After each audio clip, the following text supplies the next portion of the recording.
Bem, pessoal, boa noite mais uma vez. Acho que todo mundo já entrou aí na live, o pessoal já está terminando aqui de acessar, terminando de confirmar a presença de vocês. E antes da gente começar, eu só queria me apresentar, né? Para quem não me conhece, meu nome é Camila, sou professora da instituição da Pitágoras, sou engenheira civil, formada aqui pela UFES e mestrado também na mesma instituição, sendo que eu atuo na área de materiais de construção, certo? E tenho aí uma afeição pela parte de estruturas também, ok? Então, gente, só para dar os avisos, né? Vocês têm acesso ao chat, que vocês podem estar colocando as dúvidas. Podem também ligar o microfone de vocês quando tiverem alguma pergunta e fazer essa pergunta enquanto eu estou apresentando, não tem problema. Ok? Eu sempre dou umas pausas, geralmente, para que vocês perguntem ao longo do curso, não tem problema nenhum. E também para avisar aí a vocês que amanhã vocês têm outro, vou estar oferecendo outro curso, mais voltado para a parte de inovações na área de materiais. Vou estar falando um pouquinho tanto sobre novos materiais e materiais que têm realmente uma vertente muito positiva para a engenharia civil, ajudam bastante na produtividade, assim como algumas técnicas, ok? Técnicas construtivas que têm ajudado aí também no nosso avanço, certo? E a gente ainda tem algumas outras lives, vou falar aqui para vocês rapidinho. Na quinta-feira, a gente tem a live do professor Ícaro, a live não o curso, a gente está com mania de live agora e ficou. A gente tem um curso com o professor Ícaro, mas é mais voltado aí para o pessoal de engenharia mecânica, certo? Mas para a área de engenharia civil, vocês têm também um curso com o professor Dimas, de Excel, bem interessante. Temos também com a professora Vanessa o curso de sustentabilidade no desenvolvimento de novos produtos. E isso é bem interessante, está bem relacionado tanto com a live, com esse curso de hoje, porque a gente vai falar um pouco sobre, né, a adoção de resíduos na produção de concretos e argamassas, e isso é desenvolver um produto que tenha um cunho sustentável, e também entra um pouco na parte lá do nosso curso de amanhã, que está voltado para a parte de inovação de materiais, ok? Aí, além disso, nós temos também os cursos de gestão da qualidade com o professor Menandro, bem interessante, porque ele vai abordar os efeitos do Covid. Então, é uma situação inusitada que ninguém tinha muita ideia de como, né, se preparar, de como atuar durante essa pandemia. E ele vai estar administrando um curso que tem uma ênfase nesse ponto.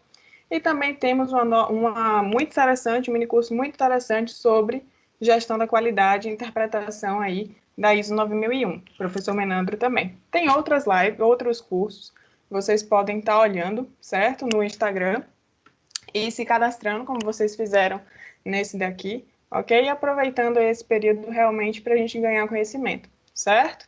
Então, já deu nosso horário, né? Acho que o pessoal já entrou, a gente pode começar a ver se o pessoal está com algum problema no link. Não tem problema, tudo bem. Todos me ouvindo bem? Milena tá por aí? Milena tá. Então, gente, vamos aí dar início ao Tô por aqui. Minha representante. Certo? Vamos começar então, ok? Qualquer dúvida, podem perguntar. Qualquer dúvida, podem colocar no chat, que de vez em quando eu saio da apresentação do slide e dou uma olhada no chat para ver se tem alguma pergunta, tudo bem? Então, vamos lá. Bem, o tema de hoje, ontem a gente falou sobre, não sei se todos estavam aqui, acho que tem gente nova hoje. Então, ontem a gente falou sobre a utilização de fibra vegetal, né, na produção aí de matrizes cimentícias, e por matriz cimentícia a gente entende tanto concreto como argamassa. E hoje a gente não vai falar de fibra, mas a gente vai falar de outro fator que é bem interessante, que é o aproveitamento de resíduos na produção de concretos e argamassas, certo? Resíduos, que resíduos a gente vai estar tratando? Os mais variados resíduos aí, né? Vocês vão até se impressionar com alguns aproveitamentos que a gente tem e que hoje a gente já tem alguns cimentos que são comercializados que utilizam, né, subprodutos industriais que antes eram considerados resíduos, mas eles ganharam, né, um potencial econômico e aí eles se tornaram subprodutos, não são mais considerados resíduos industriais, ok? Então, deixa eu passar aqui. Bem, Por que é importante a gente tratar de aproveitamento de resíduos? Quando a gente vê essa imagem, né, logo de início, o que é que vocês pensam? Bem, Camila hoje vai falar de aproveitamento de resíduos de construção e demolição. Não só. O que eu quero abordar aqui com vocês agora é que, se a gente parar para observar bem, a construção civil, como eu comentei ontem, e quem já foi meu aluno, eu sempre tenho mania, né, de comentar sobre isso porque eu acho importante. A construção civil, a engenharia como um todo, ela tem um potencial muito grande de alterar o meio, certo? De influenciar o meio ambiente. E esse potencial, ele pode ser positivo, como pode também ser negativo. Por quê? Por conta dos efeitos de degradação que, por vezes, a gente submete ao ambiente, certo? Então, da mesma forma que a gente pode ajudar o ambiente, a gente também acaba prejudicando. Se vocês pararem para pensar, gente, até a parte de recursos hídricos a gente consegue alterar. O rebaixamento do lençol freático a gente consegue fazer. Então, são efeitos muito grandes, certo, no ambiente.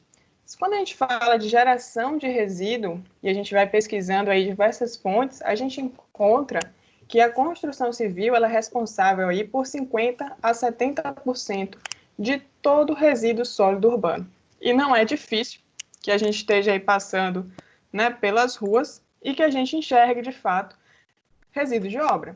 Muitos de vocês já devem ter visto. Quer ver outra coisa? Tem um terreno baldio na rua, um terreno lá que ninguém conhece o dono. Onde é que o pessoal que está reformando vai jogar o resíduo de obra? Joga geralmente nesse terreno, certo? Então, o descarte inadequado, né, dos nossos resíduos é muito comum. Mas não só isso a engenharia tem, né, como dano ao ambiente. A gente né, no processo construtivo, no processo de demolição, de reforma, de construção, a gente gera resíduo. Mas a gente também provoca impacto ambiental se a gente for pensar nas nossas matérias-primas, ok? Concreto é aí um material mais utilizado. Eu já li em algum artigo, mas nunca cheguei a pesquisar, né, números exatos, mas que o primeiro material mais consumido é a água e depois o concreto. E aí vem em seguida, provavelmente, né, o nosso aço para a produção de concreto armado. Então, o que é feito? Quais são as matérias-primas do concreto? Vamos lá? Areia. A gente precisa de areia. E aí, se a gente for observar, os processos de extração de areia, de aproveitamento, de mineração, ele consome um total de 40 bilhões de toneladas, certo, de areia no mundo. Então, é um processo de extração que afeta o meio ambiente significativamente, ok? Que tem um impacto muito grande. Então, além disso, a gente tem areia, tem o agregado graúdo, que também sofre, né, com esse mesmo processo danoso ao meio ambiente, e nós temos o nosso cimento. Cimento é produzido através aí do calcário da argila, ok? E qual o problema, né, do calcário da argila? O mesmo processo da areia, o processo de extração, ele é muito aí danoso ao meio ambiente, certo? Então acabou por aí? Produzir cimento só tem problema por conta da extração de calcário e argila? Não. Se a gente observar aí, quem já foi meu aluno já viu essa figurinha, certo? Se a gente for parar para analisar o processo de produção de cimento, como é que a gente tem? Qual é o outro processo que é tão danoso quanto a extração dessa matéria-prima? A gente tem aqui, ó, a argila e o calcário, que foram extraídos. Esse material passa pelo processo de britagem e pré-homogeneização, e a gente tem, né, a moagem também, para que ele adquira a finura adequada. E aí, gente, ele vem para um processo de estocagem, torre de pré-calcinação e a queima. O processo muito danoso ao meio ambiente está justamente aqui. Essa queima das minhas matérias-primas, do meu calcário e da minha argila, para que a gente obtenha o clinker. Para vocês terem uma ideia, esses fornos chegam às temperaturas de 1450 graus. Então, é um gasto energético significativo, certo? Então, aqui, a produção do clinker, que é aí, né, que vai ser moído para se tornar o nosso cimento, após a adição aí de gesso e outros materiais, certo? É um processo também muito danoso ao meio ambiente, ok? Então, como é que a construção civil, deixa eu aceitar aqui, pessoal, como é que a construção civil tem afetado? Vamos aí só dar uma repetida. Primeiro, quando eu gero resíduo, ok? Depois, quando eu extraio matéria-prima para a produção do meu concreto, da minha argamassa, por exemplo, vamos focar neles, que é o que a gente está falando hoje, né? Mas a gente tem também outros processos. Então, eu tenho um problema com a extração do agregado, tenho um problema com a extração da matéria-prima do meu cimento, e tenho um problema quando eu chego aí, problemas energéticos, né, para o meio ambiente, quando eu chego aí no processo de calcinação da argila e do calcário para a formação do clinker. Tudo bem? Então, gente, nada mais justo, já que a gente impacta tanto o meio ambiente, que a gente tente, de certa forma, reduzir todo o consumo desses materiais naturais, reduzir a emissão de gases que estão ali, né, pelo processo, seja pelo processo de queima, né, do calcário da argila para a formação do clinker, seja pelo transporte dessas matérias-primas, que às vezes percorrem grandes distâncias, ok? Então, eu posso sim tentar tomar essas duas ações, né, adquirir essas duas atitudes para desenvolver produtos mais sustentáveis. E como é que eu posso fazer isso? Como é que eu posso realizar isso? Porque é inegável, gente, que a gente continua precisando de concretos e argamassas. Eu não vou aqui, né, ser hipócrita e falar, não, vamos parar de produzir concreto e argamassa. A gente sabe que a evolução de toda aí a civilização veio muito também através das construções e veio muito dos materiais que foram desenvolvidos. Então, eu preciso deles. Mas eu posso tornar eles mais sustentáveis. Como? Eu aproveito alguns resíduos, certo? E aí é o que acontece, como eu falei um pouquinho no início da aula, alguém pode não ter entendido. O resíduo, ele não tem nenhuma finalidade. Quando ele passa a ter uma importância, ele passa a ter uma finalidade, né, um uso, ele muda aí, ele é chamado, né, de subproduto. Então, eu aproveito, eu pego resíduos que antes não tinham uma destinação adequada e transformo eles em subprodutos, como uma das alternativas é incorporar eles aí na produção dos meus concretos e argamassas. Como eu posso incorporar? Se vocês observarem alguns estudos, não sei se vocês já tiveram contato com algum artigo, alguma reportagem, alguma matéria comentando sobre isso, mas vocês podem aproveitar determinados resíduos, como substituição parcial do cimento. Posso substituir o cimento inteiro? Claro que não, mas eu posso substituir uma boa parcela dele, a depender aí do material que eu estou utilizando, ou posso substituir parcialmente ou totalmente o agregado, seja ele miúdo, seja ele graúdo. Então, eu posso trocar minha areia, posso trocar minha brita por algum resíduo que tenha características apropriadas, que tenha características adequadas para a utilização. Eu também, como eu estava comentando ontem com vocês, eu também não vou pegar qualquer material, certo? E incorporar ao meu concreto e à minha argamassa só para que ele se torne sustentável. Ele tem que ser sustentável, mas ele também tem que ter um bom desempenho, seja ele mecânico, seja ele quanto à questão da durabilidade, certo? Esse é um ponto muito importante que a gente tem que pensar.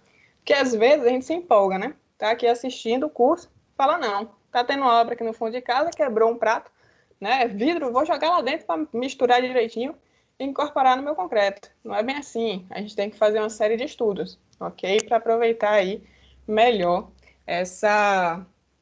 os potenciais dos materiais. Tudo bem? Vocês vão ver hoje, mas vocês vão entender o que eu estou falando. A gente se empolga. Porque até casca de castanha de caju, a cinza dessa casca, o pessoal já estudou, certo? Para estar incorporando aí aos concretos e argamassa. Então, continuando aqui, quando a gente utiliza, certo, algum resíduo para substituir parcialmente o cimento, ele em geral é chamado de adição mineral. Tudo bem? Ele geralmente ganha, né, essa nomenclatura. Alguns autores utilizam também com o termo adição mineral, né, para o acréscimo de algum agregado miúdo, certo? Mas, na maneira mais abrangente possível, quando a gente fala de substituição parcial do cimento, a gente está buscando aí uma adição. E aí, quando a gente tem, né, pela Associação Americana lá de Testagem de Materiais, a definição de adições minerais diz justamente isso para a gente. Então, a adição mineral seria, então, qualquer material que não seja, né, nem água, nem o agregado, nem o cimento ou fibra, porque eles já são componentes, né, do seu concreto, da sua argamassa, que é usado como ingrediente do concreto da argamassa e é adicionado imediatamente antes ou durante a mistura. Então, essa adição, ela pode ser inserida já na mistura ali com o seu cimento. A gente faz uma mistura seca, já adiciona, né, o cimento e a adição, como também a gente pode estar no processo lá de preparo do concreto, preparo da argamassa e adicionar essa adição, tudo bem? E quais são os benefícios que a gente tem utilizando aí essa adição mineral? Qual o benefício que a gente consegue tirando uma parte do cimento e acrescentando essa adição? Primeiro ponto de vista aí econômico. A gente substitui parcialmente cimento. Cimento não é um material, é acessível, né, mas não é barato. Então a gente tira uma parte desse cimento que tem um custo mais elevado e substitui por uma adição mineral que tem um custo menor. Do ponto de vista ecológico, o que é que acontece? A gente tem aí a utilização de resíduos que viram o quê? Subprodutos industriais. Então, se antes uma indústria, se antes um setor, um determinado setor, não tinha como descartar adequadamente seu produto, ele agora passa a ter. Por quê? Porque o que antes era resíduo, né, vira aí um subproduto e é adequadamente, né, tem uma disposição final adequada que não vai afetar o meio. Fora isso, a gente ainda tem um benefício ecológico da redução da liberação de dióxido de carbono e a gente também tem uma queda na energia de produção do concreto da argamassa. E os benefícios técnicos, porque como eu falei para vocês, não adianta ter benefício econômico, não adianta ter benefício ecológico, né, ser sustentável, mas não ter benefícios técnicos. A gente tem que manter pelo menos a igualdade. Então, se eu tenho uma argamassa, um concreto com resíduo, ela precisa ter, no mínimo, o mesmo comportamento de um concreto convencional, ok? Então, ele tem que melhorar ou manter as mesmas propriedades, de forma que eu não tenha, né, nenhuma degradação da minha resistência mecânica, por exemplo, que eu não tenha nenhuma perda, né, a questão aí da absorção de água, um aumento da porosidade, que não é interessante, certo? Então, tem esses aspectos. E quais são os benefícios técnicos? A gente tem aí exudação e segregação, que seria justamente a questão, né, de perder água para o meio, quando a gente está nessa exudação, e segregação, realmente, quando a gente tem aquela separação, né, entre a água e a minha parcela sólida. Questão de durabilidade, que eu falei também para vocês. Resistência mecânica é um ponto que a gente aborda bastante, principalmente quando a gente está tratando de concretos estruturais. E calor de hidratação. Para quem não pegou materiais ainda, não sei se tem alguém que não pegou materiais, o calor de hidratação, o que é que acontece? Quando a gente adiciona a água ao cimento, começam a ocorrer reações que são de caráter exotérmico, ou seja, elas liberam calor para o meio. Quando eu tenho um grande maciço para concretar, esse calor de hidratação se torna muito alto, certo? E prejudicial à própria estrutura, que pode até, né, promover aí os danos internos enquanto a gente está nesse processo de concretagem, enquanto a gente está nas primeiras idades daquele concreto, daquela argamassa. Tudo bem? Então, esse calor de hidratação, esse elevado calor de hidratação não é benéfico em algumas situações. E com as adições minerais, a gente consegue melhorar aqui esse ponto, certo? Não sei quem já teve a experiência ou quem está estagiando, quando estiver preparando concreto na betoneira, pode botar a mão lá dentro, só desligada, gente, pelo amor de Deus, só para que vocês percebam que tem realmente um calor, a temperatura é bem maior. Ou, quando vocês moldarem certinho, encosta na forma, para vocês verem que ela altera a temperatura, certo? E as adições minerais, elas podem ser classificadas aí em 3 tipos. Então, a gente pode ter uma adição mineral pozzolânica, a gente pode ter uma adição mineral cimentante, e a gente pode ter uma adição mineral que é ideia aí, né, características inertes, ou tem reação nem inerte ou filler. E aí, cada uma delas vai ter uma reação distinta. A pozzolânica, ela vai ser benéfica por conta da reação pozzolânica. A adição cimentante vai ser benéfica por conta da reação cimentante, e as adições que são inertes, ou que são chamadas de filler, elas têm aí o benefício do efeito físico. Como o próprio nome já diz, elas são inertes, então elas não reagem quimicamente, mas elas têm um efeito físico muito positivo. A gente vai entender aí um pouquinho do porquê de cada um. E por que eu estou falando disso agora? Não era para a gente falar sobre resíduos? Bem, as adições, os resíduos que a gente vai falar, eles tentam, né, ser incorporados, os pesquisadores sempre tentam incorporá-los como tipo de adição mineral. Então, a gente precisa entender o que é uma pozolana e por que ela é tão benéfica para os concretos e argamassas. Quem assistiu a aula de ontem, eu dei uma pesquinha sobre isso, certo? Os cimentantes também, assim como o filler. Então, os resíduos, quando eles substituem parcialmente o cimento, eles têm que ter uma dessas 3 características, certo? Para que seja, de fato, interessante a incorporação daquele resíduo, tudo bem? E aí também eu vou aproveitar e falar para vocês de resíduos que já são nos subprodutos hoje e que são muito famosos e que já tem nos cimentos que vocês utilizam, certo? Dúvidas até aí? Tudo tranquilo? Podemos continuar tranquilamente? Deixa eu ver se tem alguém aqui na live.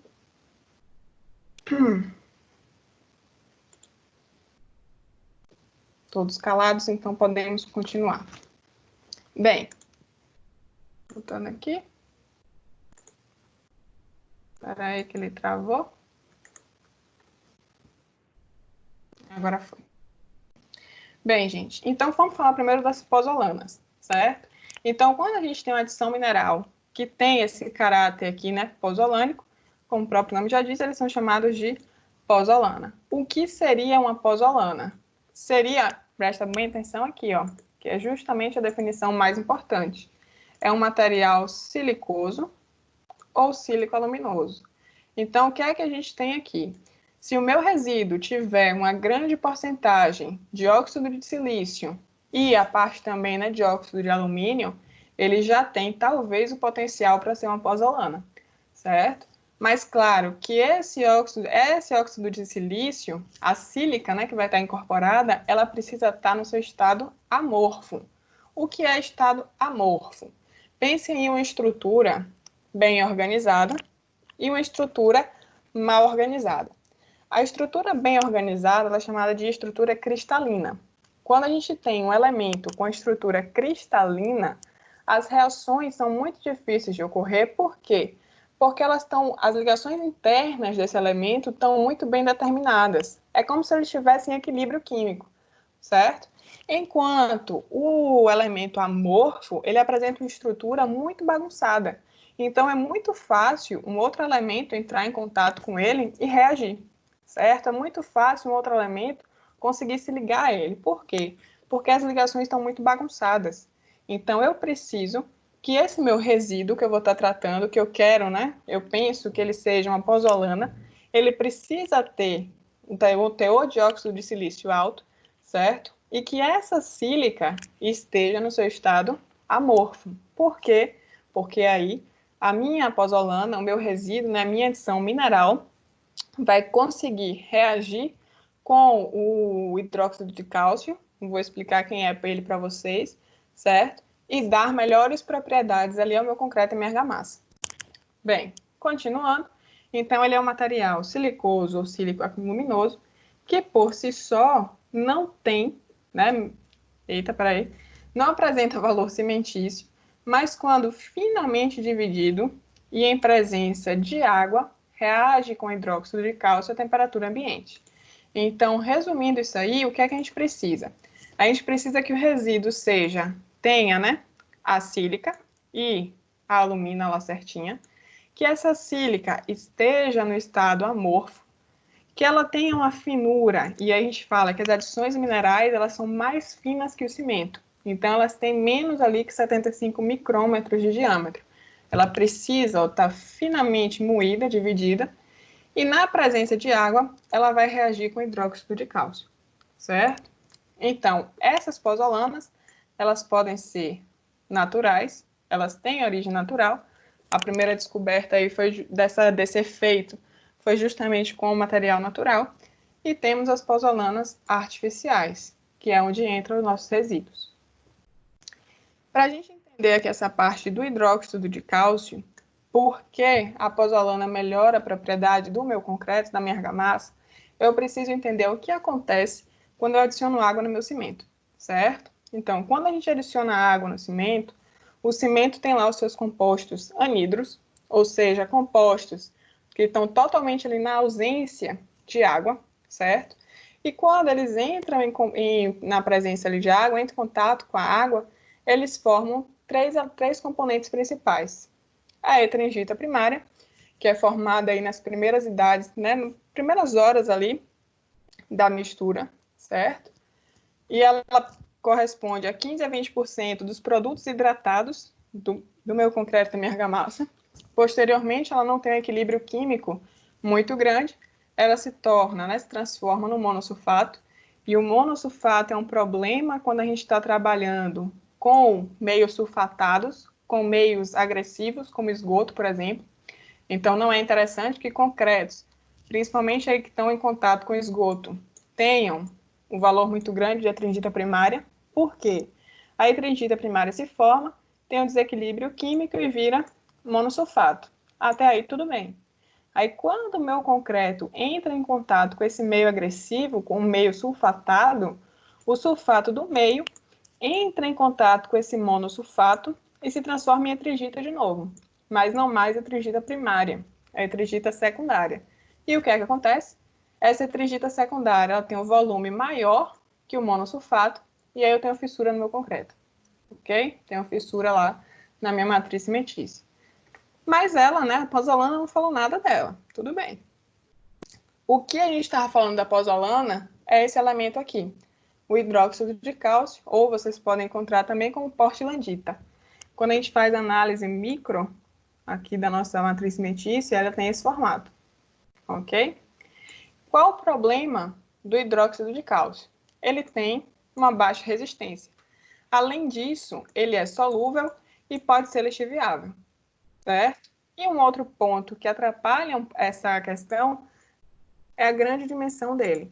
O que acontece quando você tem dimensões muito grandes? Você tem uma aderência ruim entre os outros elementos. Então, não é interessante que a gente tenha um teor aí de hidróxido de cálcio muito grande.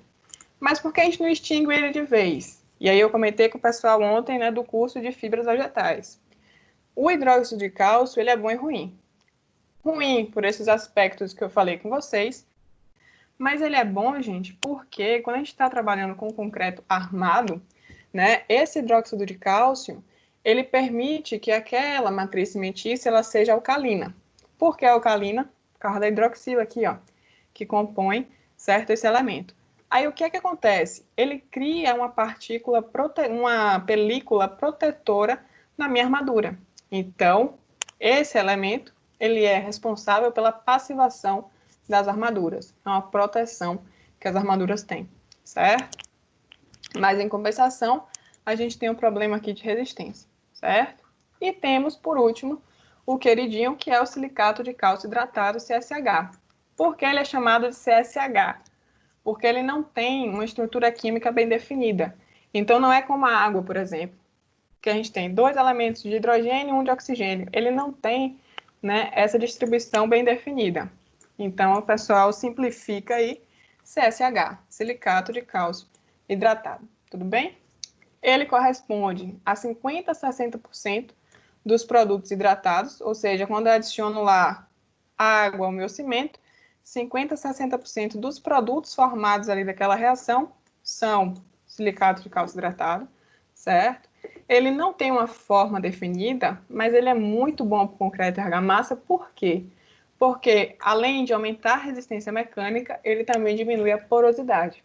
Se eu diminuo a porosidade do meu concreto, da minha argamassa, eu impeço agentes agressivos, né, acessarem ali o interior do meu concreto, o interior da minha argamassa, e danificarem de alguma forma, né, a integridade do material. Então, hidróxido de cálcio é importante para a passivação da armadura, mas não é tão bom para a resistência. E o silicato de cálcio hidratado, maravilhoso para essa questão aí da resistência, para a questão de durabilidade, ok? E aí, por que eu falei isso tudo? O que é que a pozolana faz? Então, ó, que eu comentei com vocês agora, um resumo. Tenho cimento, adiciono água. E além, né, dos outros elementos. Quais são os produtos hidratados que são aí responsáveis pela característica, pelas propriedades do meu material? Silicato de cálcio hidratado, tenho hidróxido de cálcio e tenho etrigita. Quando eu adiciono pozolana, que é o que a gente estava falando aí até agora, o que é que vai acontecer? Adiciono a minha pozolana, essa pozolana ela vai consumir o hidróxido de cálcio, ela vai reagir com o hidróxido de cálcio e vai formar mais CSH. Então, o que é que a pozolana vai me ajudar a fazer? Substituir teores de silicato de cálcio, de hidróxido de cálcio, por silicato de cálcio hidratado. E isso para mim é muito bom, porque eu vou aumentar minha resistência, eu vou aumentar minha durabilidade, eu vou reduzir minha porosidade.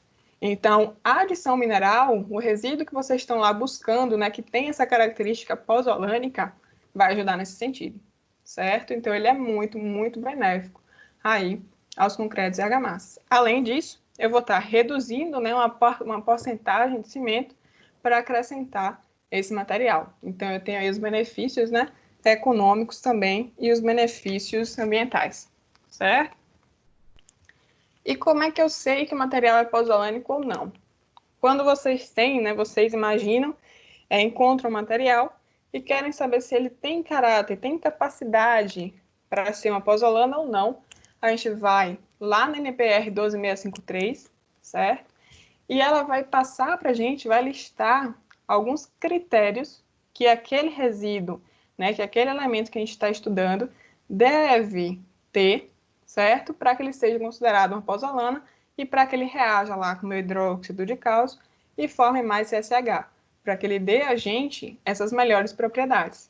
Então, quais são aí esses requisitos, essas exigências químicas e físicas? Lembra que eu falei do óxido de silício, da alumina, que a gente falou lá, ó, que, né, a pozolana, ela é um material silicoso ou sílico-aluminoso. Então, ela precisa aqui, ó, do óxido de silício, do óxido de alumínio. Além disso, ela precisa de teores de óxido de ferro. Quanto? Então, eu preciso lá que a composição química do meu resíduo tenha, no mínimo, 50%, certo? Desses três elementos. Além disso, a gente tem o teor aí para o óxido de enxofre, certo? A gente tem requisitos para o teor de umidade, a questão da perda ao fogo, que é quanto aquele elemento vai perder em massa quando é exposto aí a altas temperaturas, e um ponto muito importante, ó, a quantidade de álcalis, que está ligado, né, com o óxido de sódio. Além do óxido de sódio, alguns álcalis conhecidos são sódio, né, que eu já falei, cálcio e potássio, certo? Eles têm efeitos, principalmente o potássio e o sódio têm efeitos que não são benéficos aí aos nossos concretos se a gente tem um agregado reativo. Vou falar disso mais para frente, ok? Então, se eles seguirem esses requisitos, eles podem ser classificados aqui, ó, como a pozolana classe N, que são pozolanas mais reativas, que melhoram, né, as minhas propriedades de maneira significativa. Tenho as de classe C, que têm um comportamento intermediário, e as de classe E, que têm um comportamento não tão significativo, mas que não deixam de ser pozolanas. Tem efeitos benéficos, mas não tão significativos, certo? Reagem aí, têm um potencial de reagir de uma maneira um pouco inferior com hidróxido de cálcio. Tudo bem? Dúvidas até aí, gente? Tudo em paz, né? Então, quais são as nossas pozolanas naturais? Natural para a gente não interessa muito, porque a gente quer saber de resíduo, certo? Mas natural, a gente tem aí vidro vulcânico, terra de atomácia, tufo vulcânico e algumas argilas calcinadas. Então, a gente pode, eles já têm esse caráter, né, essa característica de serem pozolanas naturais. E as artificiais? Plantas pozolanas artificiais, a gente tem as mais conhecidas, a silicativa, a cinza volante, a metacaulinita e a cinza da casca de arroz. Resíduos. Silicativa é um resíduo, era um resíduo, né? agora é um subproduto. Cinza volante era um resíduo, agora subproduto. Metacaulinita não, mas é uma pozolana artificial aí de grande reatividade, mas não é oriunda de resíduo, certo? E a cinza da casca de arroz, que ela ainda não tem, né, ampla utilização, principalmente aqui no Brasil, mas os estudos na Ásia são muito fortes por conta da cultura de arroz na região, certo? E ela é uma pozolana comparável à silicativa em comportamento. Ela ainda é um resíduo, porque não tem, né, a utilização adequada, mas tem um potencial gigantesco, certo? Então, das pozolanas que eram resíduos mais famosos, a gente tem a silicativa.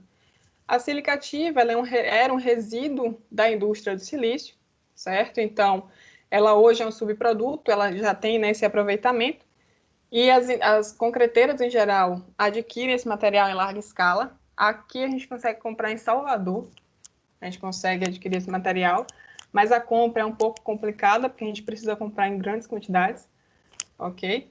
Ela é muito fina, pensa em um talco, muito, muito fino, certo? Então, ela tem diâmetros aqui, ó, de 0,1 a 0,12 micrômetros. Ela é altamente reativa, é considerada uma das mais reativas, das pozolanas mais reativas. Ela provoca o refinamento dos poros, justamente, né, porque ela tem ali aquela reação que eu expliquei para vocês com hidróxido de cálcio, que vai formar o CSH, que ele é mais denso, vai refinar os meus poros e vai aumentar a minha resistência mecânica. Então, só tem benefício com a utilização da silicativa? Não. A gente tem um problema de perda de trabalhabilidade. Ou como ela é muito fina, a gente acaba aumentando o consumo de água da argamassa do concreto, certo? Mas tem um efeito aí maravilhoso. 10% desse material já consome aí boa parte do hidróxido de cálcio da reação do cimento, certo? Cinza volante era aí um resíduo da usina termoelétrica.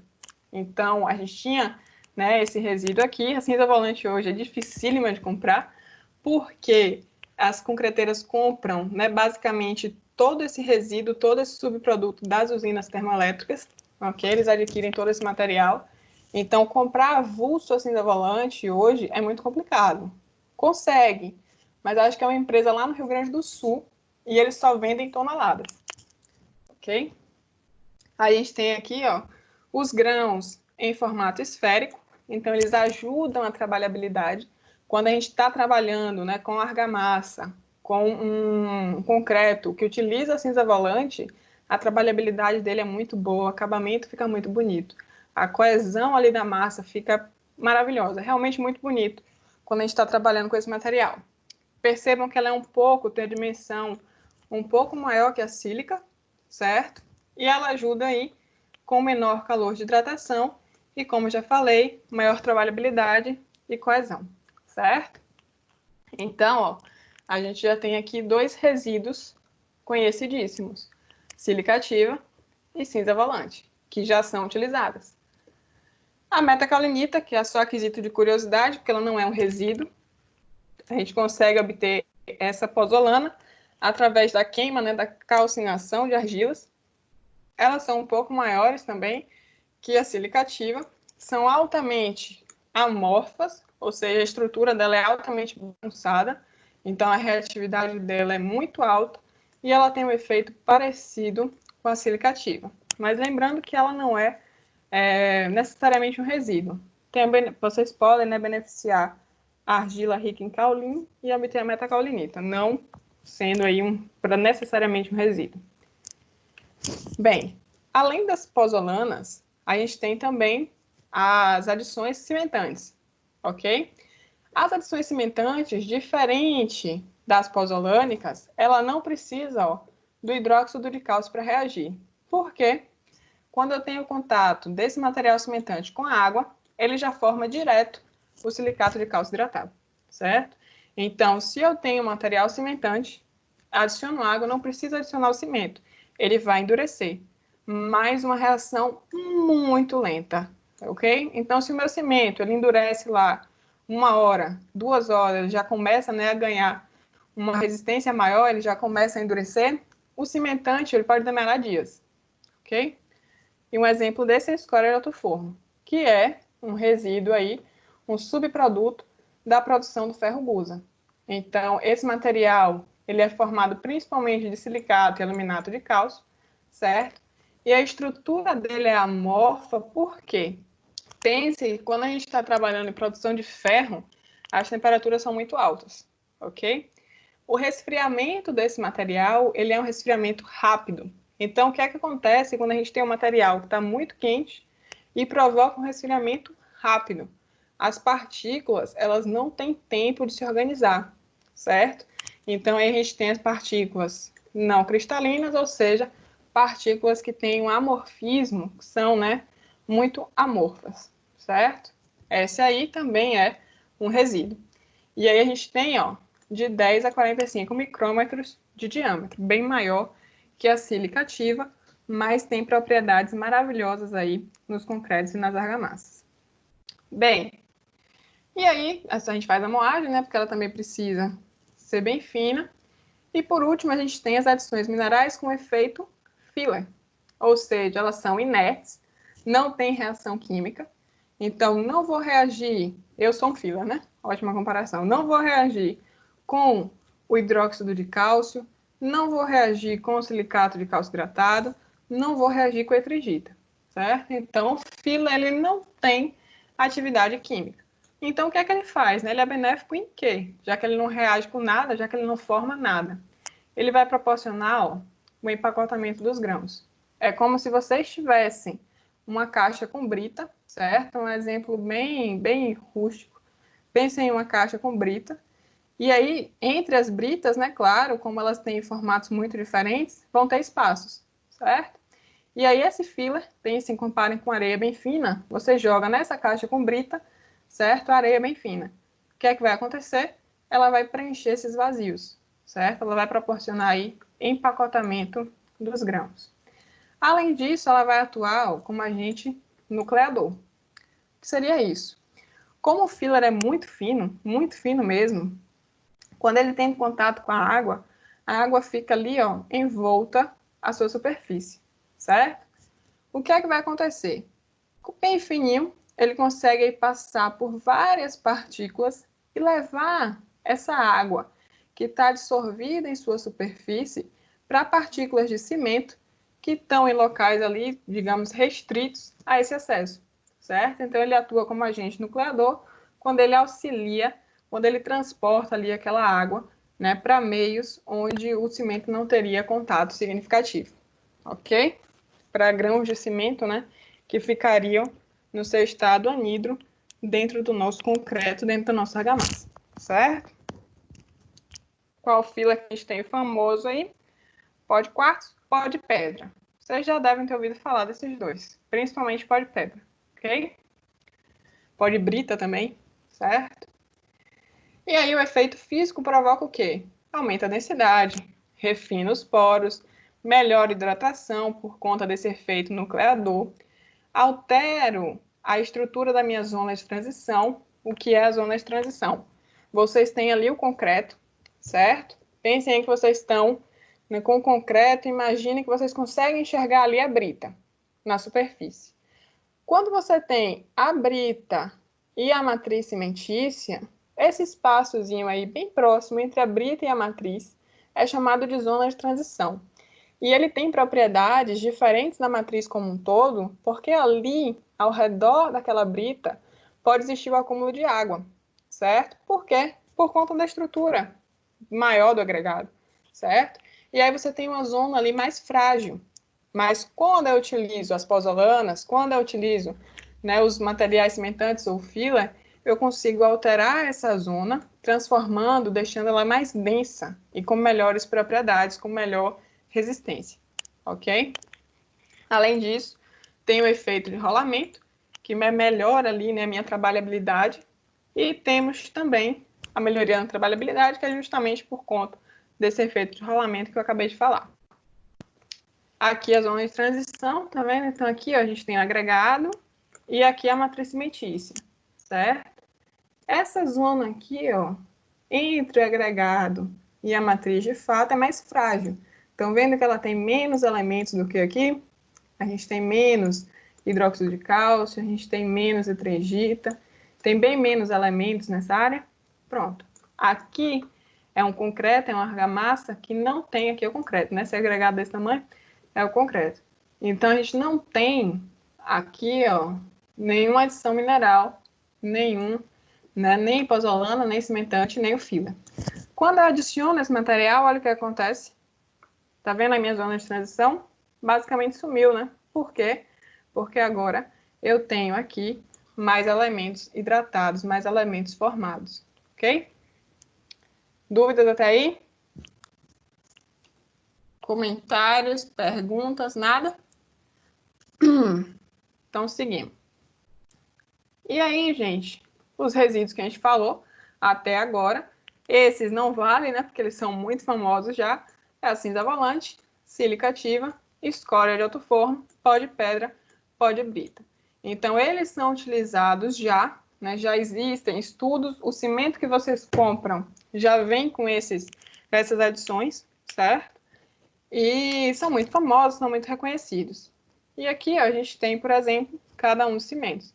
Quem já, o pessoal, todo mundo aí já deve ter visto, né, quando vai comprar cimento, alguém que já trabalha com isso, os diversos tipos que a gente tem. Então, a gente tem CP1, CP2, CP3, CP4, CP5. O que vai variar? Composição. O que vai variar? A adição mineral que tem em cada um deles. Então, o cimento Portland CP1, ele não tem basicamente nenhuma adição, ele é basicamente clinker.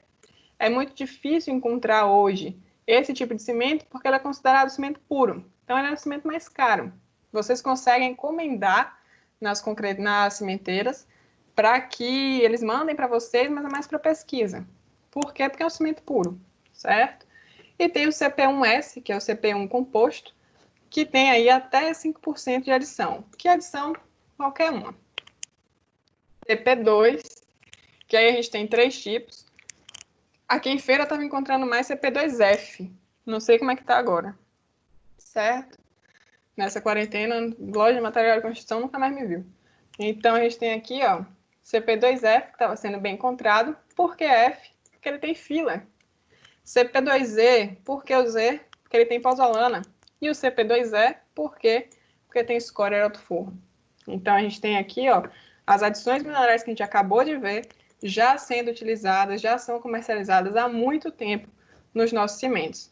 Eram resíduos que hoje são fundamentais na produção dos nossos cimentos. Então, a gente tem no CP2E a substituição do clinker por até 34% de escória. Por que isso é bom? Porque eu tenho menor calor de hidratação, certo? Porque eu tenho, quando você vai concretar um grande volume, que você não quer que o calor de hidratação seja muito alto, você pode utilizar esse cimento, porque o desprendimento de calor é menor, certo? Então, ele é justamente indicado para obras com grande volume de concreto. CP2E, que tem pozolana, ele também tem um menor calor de hidratação, por quê? Porque eu retirei o cimento, que tem uma reação, né, que libera muito calor, pela pozolana, que tem uma reação mais lenta, então vai liberar menos calor, certo? A gente consegue substituir até 14% do clinker por pozolanas, certo? A gente ainda pode adicionar fila, ok? E ele tem justamente essa característica de dar maior impermeabilidade aos concretos e argamassas feitos com esse tipo de cimento.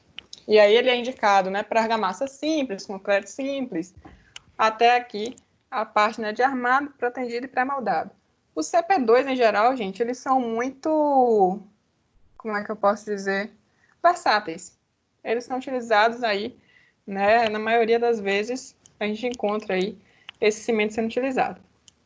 Mas é importante que vocês saibam os benefícios, né, de cada um. O CP2F, que eu tenho adição de filler, até 10% de filler, e aí ele tem utilizações diversas também, ele é bem versátil.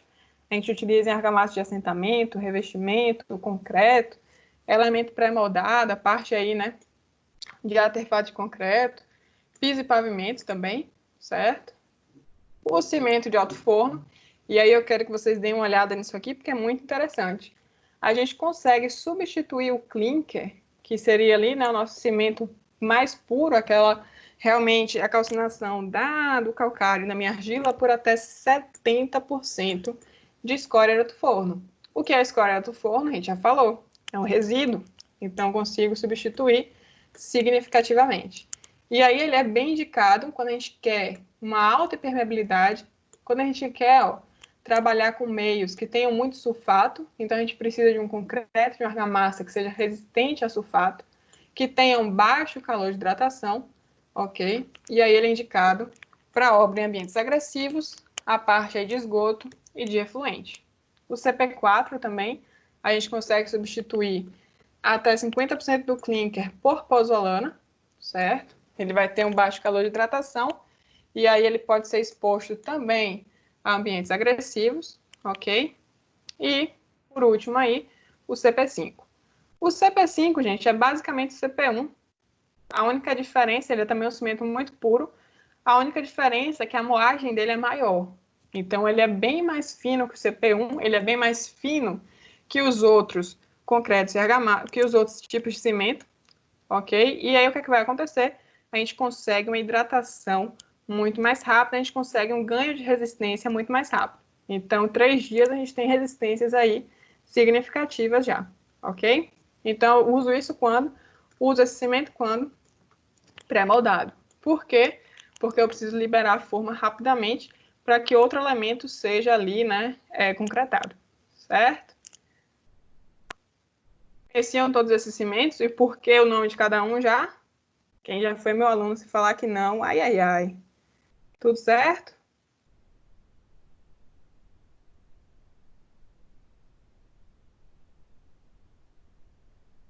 Vocês estão silenciosos hoje, hein? Mesmo, pro. Tá o povo silencioso, tá só ouvindo. O povo tá só ouvindo. Tá só ouvindo, né? Você foi minha aluna de materiais, não foi, não. Então tá Eu pegando não, lá. pô. Eu acho que é esse semestre, eu acho, se tiver. Ah, então já tem a prova aí, já pode ser aplicável. Vixe. Ixi. Eu pensei que a ciência dos materiais só tinha cálculo. Não, aqui é materiais de construção. Ah, materiais de construção. Ah, tá. Eu tenho essa matéria, mas eu não peguei ainda, não. Resistência vai ser muito cálculo no seu juízo. Mas é bom também. Certo? Então, gente, basicamente o que eu quis mostrar a vocês é que existem resíduos que já são utilizados e que na maioria das vezes a gente não conhece, certo? Então, os nossos cimentos que estão sendo comercializados hoje, eles já têm uma substituição do clinker pelo resíduo, ok? E isso é muito importante porque, principalmente a questão econômica, certo? E ele fornece propriedades mecânicas superiores aí aos nossos concretos, às nossas argamassas, ok? Bem, então a gente falou dos famosos, ali, né, dos resíduos que já são consagrados, que já têm aí ampla aceitação no mercado. Mas existem outros tipos de resíduo que eu vou estar falando aqui para vocês e que têm, alguns deles, potencialidade de uso e aplicação. Dentre eles, a gente tem as cinzas de biomassa, a cinza de lodo de esgoto, é isso mesmo que vocês estão lendo, cinza de lodo de esgoto para trabalhar aí em concretos e argamassas, certo? Resíduo de construção e demolição, que é famoso, e resíduo de rocha ornamental. Por que é interessante falar de resíduo de construção e demolição? Só lembrar aí do início do curso. 50% a 70% dos resíduos urbanos são oriundos de construção e demolição, ok? E por que é interessante falar de resíduo de rocha ornamental? Porque o Brasil é o quinto maior produtor. Então, a gente tem aí um resíduo muito grande dessas rochas, certo? O processo de tratamento, né, de beneficiamento, corte, ele dá aí para a gente um resíduo, uma quantidade de resíduo muito grande, ok? Cinza de biomassa, porque a gente tem aí uma ampla utilização, e a cinza de lodo de esgoto também a gente tem, né, a gente tem políticas que são cada vez mais rígidas com a disposição final, e a gente tem um alto volume gerado. Então, vamos ver aí quais são os resíduos desses 4 aí, né, pontos que estão sendo investigados e que podem se tornar, sim, potenciais resíduos aproveitados, né, eles deixam de ser resíduos e viram subprodutos. Cinza de biomassa. Primeiro ponto aí que a gente vai falar. Para a gente saber a cinza de biomassa, a gente precisa entender o que é a biomassa. Então, a biomassa vai ser, né, uma fonte renovável de energia, oriunda aí da matéria orgânica, e que tem um alto poder calorífico, que tem um baixo custo, e que, teoricamente, isso é meio controverso em alguns estudos, um equilíbrio na emissão de dióxido de carbono, ok? Então, o que acontece aqui é que muitas indústrias, setor industrial, utiliza a biomassa para abastecer aí os fornos e as caldeiras. Mas o que é que acontece? Utilizei aquela biomassa, que fiz lá a queima, né? Fiz lá o que eu precisava no forno, na caldeira. O que é que vai sobrar? As cinzas. Onde é que eu descarto essa cinza? Aí começa o problema. Por quê? Porque você tem, ó, a ausência de locais que sejam adequados para essa deposição. Essas cinzas, elas podem estar contaminadas com metais pesados ou outros elementos que são danosos e podem contaminar tanto o solo como o lençol freático. Então, o principal problema que a gente tem com a cinza de biomassa é a disposição final. Então, se eu tenho problema para dispor esse material, eu posso tentar reaproveitá-lo, ok? E como é que eu posso reaproveitar? Eu posso reaproveitar incorporando lá em matrizes, né, cimentícias. Posso incorporar em concretos e argamassas. Sempre dá certo? Não, nem sempre dá certo. Principalmente aí que a gente tem que verificar, vou falar para vocês mais na frente, alguns critérios.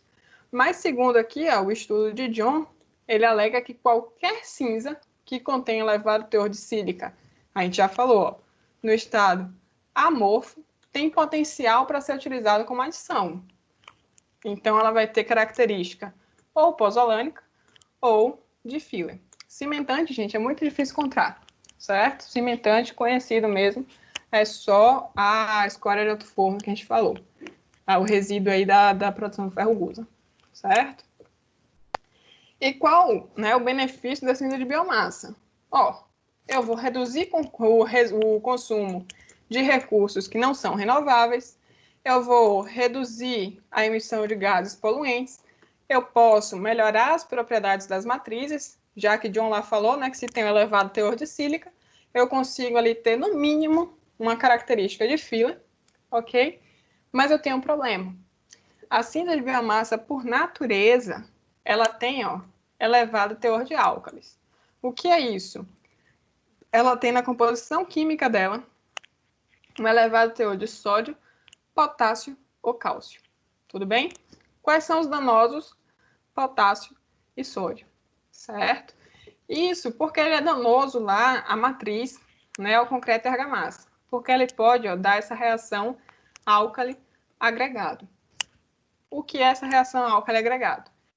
Você tem lá uma reação que vai ocorrer entre os álcalis do cimento ou o álcali lá que você acrescentou com a sua cinza, com seu resíduo, certo? E a sílica, que é reativa, presente lá no agregado. O que é que vai acontecer? Ocorre a reação química entre esses dois, que gera um gel expansivo que consegue provocar, ó, grandes fissuras em estruturas de concreto aí, armado ou não, ok? E qual, né? Aqui foi o primeiro caso que surgiu, e aí ele foi provocado porque utilizou um cimento com elevado teor de álcalis e a opala. A opala é um agregado reativo, certo? E eles identificaram essas fissuras nas estruturas que foram feitas com esse material. Hoje, os cimentos produzidos, eles têm o teor de álcalis controlado, certo? E é por isso que quando a gente vai utilizar qualquer adição mineral, ela também precisa ter esse teor controlado para que a gente não tenha o surgimento dessa reação, ok? É muito distante da gente essa reação? Vou mostrar a vocês que não. E qual é a principal característica? A gente tem, ó, essa fissura que parece um mapa, certo? E ela tem justamente esse nome, né? Fissuração tipo mapa. A gente tem a eflorescência e a exudação de um gel, certo? Vocês conseguem ver na superfície a formação de um gel. E os agregados, ó, aparecem com essa borda bem definida. Por quê? Porque está tendo uma reação aqui, ok? Então é chamada borda de reação. Muito distante da gente? De jeito nenhum. Paulo Afonso tem, a usina de Paulo Afonso tem esse problema. Tem aí, né, a reação álcool agregado. Apareceu quanto tempo depois da estrutura pronta? 17 anos depois. É uma reação extremamente lenta, mas ela é muito danosa. A gente tem também a usina de Apolônio Salles, com esse tipo de problema, ok? E se vocês tiverem interesse, né, em ver mais fotos, aqui são algumas fotos dessas estruturas, tanto de Paulo Afonso como de Apolônio Salles, as duas usinas. Todas essas fissuras são provocadas pela reação álcali agregado, ok? Mas a Escola Politécnica, ela tem um boletim completo. E aí tem, né, a explicação. O que a gente faz, já que a estrutura está com esse problema? Controla. A gente observa, certo? E faz aí os possíveis reforços e reparos que a gente precisa, ok? Por isso que a gente precisa investigar direitinho o resíduo que a gente está utilizando, se não tem, né, um teor de álcalis muito grande. E é o que a cinza de biomassa tem. Tem um teor de álcalis elevadíssimo. E aí, ó, peguei o meu resíduo, a minha cinza lá de biomassa, certo? O que é que eu vou investigar? Eu vou fazer análise química dela, por quê? Porque eu preciso ver se ela atende, por exemplo, os critérios lá das pozolanas, que precisa ter no mínimo 50% de óxido de silício, óxido de alumínio, óxido de ferro. Faço os ensaios de retração para ver ali a variação volumétrica do meu material. Faço os ensaios de resistência mecânica para me garantir que o meu material não perdeu em desempenho mecânico, utilizando esse resíduo, e faço a investigação da reação álcali agregado, ok? E aí a gente tem o primeiro resíduo que está sendo estudado, que foi estudado, que é a cinza na casca da castanha de caju. Acho que antes de ler esse estudo, gente, eu nunca tinha imaginado utilizar cinza da casca da castanha de caju como adição mineral para o cimento. Nunca na vida, ok? Mas é bem interessante. Vamos ver se deu certo, né? Então, ó, o Nordeste, por si só, ele é responsável por 95% da produção nacional dessa frutinha aí maravilhosa, ok? A cinza da casca representa aí 5% do peso inicial. Parece pouco, mas esse pouco, ó, rende aí 5.386 toneladas de cinza por ano, ok? O que é que eu faço com essa cinza? Nada. A disposição dela é ruim? Sim, porque ela tem um grau de contaminantes muito grande, acredite se quiser, ok? E aí o que é que acontece? Eu contamino o solo, eu contamino o lençol freático, porque eu não tenho lugar para dispor, né, a disposição final aí desse elemento. E aí o que é que eu posso fazer? Tentar agregar ao concreto e argamassa. Vamos ver se deu certo. Então, esse estudo ele foi realizado aqui, ó, por Sofia Araújo Lima, em 2008, e ela verificou, ela fez, né, a avaliação da composição química. E aí, se a gente somar aqui, ó, sílica, alumina e ferro, será que é uma pozolana? Tem que bater no mínimo 50%. A gente vê aqui rapidinho, não vai, né? Não chega nem a 20%. Então, já não pode ser uma pozolana. Mas a gente sabe que pode ser um filler. Pode ser um filler, vou investigar. Mas uma coisa antes a gente tem que verificar. Lembra da reação álcali agregado? Preciso verificar teor de álcalis. Então, ó, óxido de sódio, 2,15. O limite é 1,5. Então, já tem também um limite muito grande, uma taxa, né, muito grande. E a gente também tem que considerar o óxido de potássio, ok? 24,79%. Muito álcali envolvido aqui, né, nessa cinza. Mas vamos continuar. Ela continuou o estudo para ver, né, se de fato era viável. Bem, além de verificar a composição química, foram encontrados metais pesados na casca da castanha de caju, na cinza, né, da casca da castanha de caju. Que metais eram esses? O cádmio, chumbo, cloreto, cromo e manganês. E percebam que todos eles estão acima do limite estipulado em norma, ok? Então, ó, chumbo, por exemplo, o limite é 0,01 miligramas por litro. A gente tem 1,39, ok? Então, o que isso pode provocar nos concretos e argamassas? O que esse resíduo poderia provocar de dano? Cada um desses metais, ele tem uma influência ou na reatividade, ou no início e fim de pega, ou no desenvolvimento da resistência. Então, ó, vamos ver aqui o chumbo, né, que a gente comparou primeiro. teor de chumbo está muito acima do que a norma estipula. O que é que pode provocar? A gente tem influência na reatividade hidráulica, e aqui, ó, é o efeito nos compostos anidros, que eu comentei com vocês. Ele retarda o início e o fim de pega, e ele diminui o desenvolvimento das resistências, ok? Aí a gente vê aqui o manganês, influencia em todos os compostos anidros quanto à reatividade. Diminui também a resistência, e tem influência no início e fim de pega, dependendo do teor, né, existente. E se a gente for olhar, não está tão grande, né? Era 0,10 o limite, e a gente está com 0,21. Então, existem diversas influências, né, por conta desses metais pesados encontrados nessa cinza, que podem inviabilizar a utilização dela como um resíduo, né, como uma adição mineral. E foi justamente aí o que a autora encontrou. Então, a cinza da casca da castanha de caju não é um resíduo viável, porque ela tem um teor de contaminantes muito alto, ela provocou uma retração no concreto muito alto, assim como carbonatação, e incorporou muito ar, deixou ali o concreto mais poroso. E isso também não é interessante, ok? Então, esses fatores, esse resíduo, ele não foi aprovado.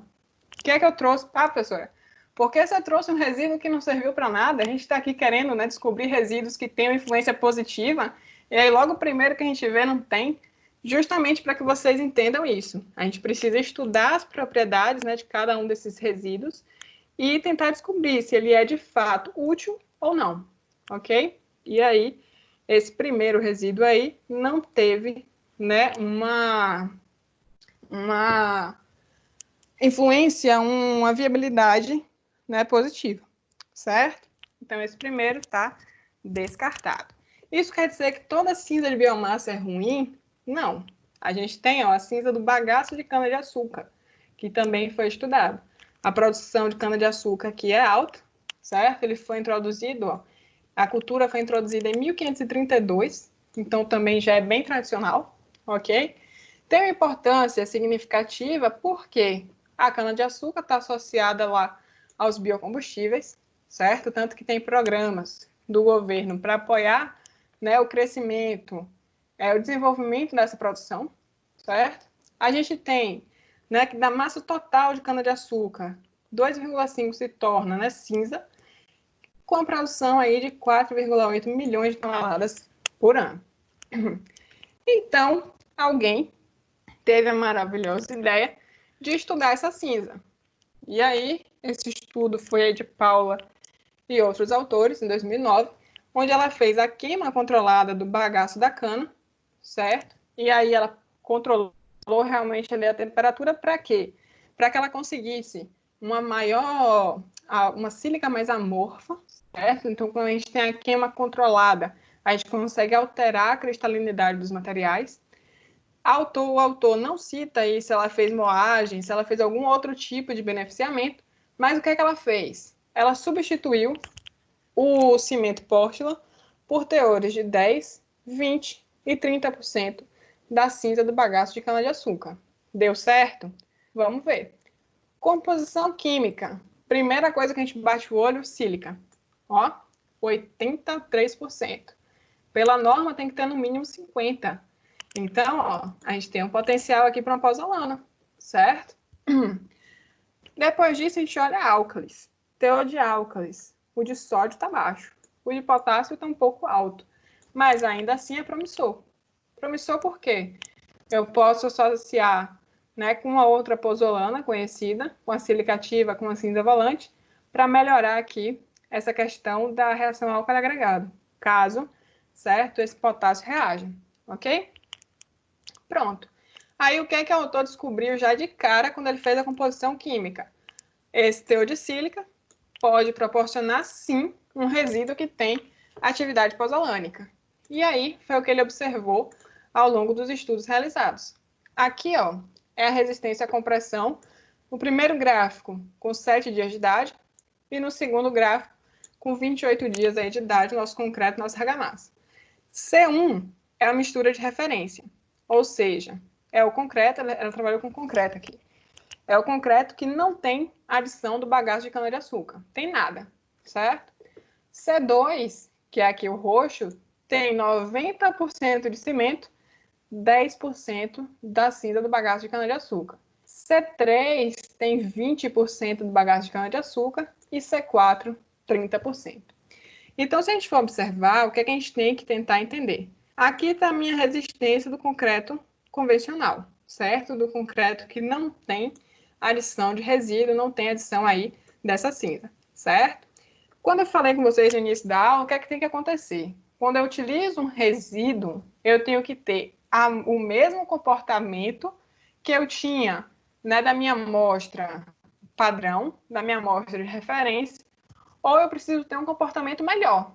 Se a gente for olhar aqui, ó, com 28 dias, que é quando ele já está realmente, né, com a resistência mais desenvolvida, mas as reações mais completas, percebam, ó, que C2 e C3, ou seja, a substituição de cimento por bagaço de cana-de-açúcar, esse resíduo, quase não gerou, né, diferença de resistência com a amostra de referência. Então, o que é que acontece aqui? Eu tenho uma potencialidade de uso. Posso dizer de cara, com ensaio de resistência à compressão, que eu já posso vender a cinza do bagaço de cana-de-açúcar aí tranquilamente para a produção de concreto e argamassa? Não. Por quê? Eu preciso avaliar outros parâmetros. Mas a resistência não foi comprometida. Então, ele é sim um resíduo que apresenta potencial para utilização aí na substituição de cimento. Ok? Conseguiram pegar esse gráfico tranquilo, né?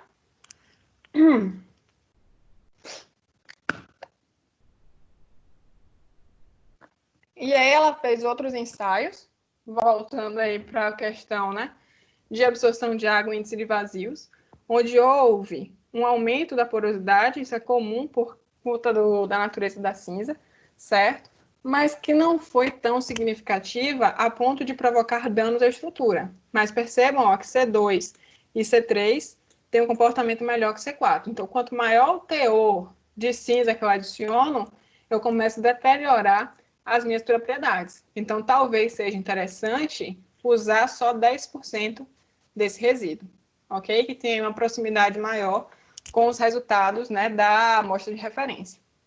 E aí, a autora concluiu que a cinza apresenta, sim, esse resíduo apresenta, sim, viabilidade para aplicação. O problema está aí na queima controlada. Por quê? Porque você tem que ter um cuidado maior com a temperatura, o tempo que esse bagaço de cana vai estar exposto a elevadas temperaturas, ok? Além disso, um outro estudo realizado por Lima utilizou essa cinza para a substituição parcial do agregado, ao invés de substituição do cimento, ok?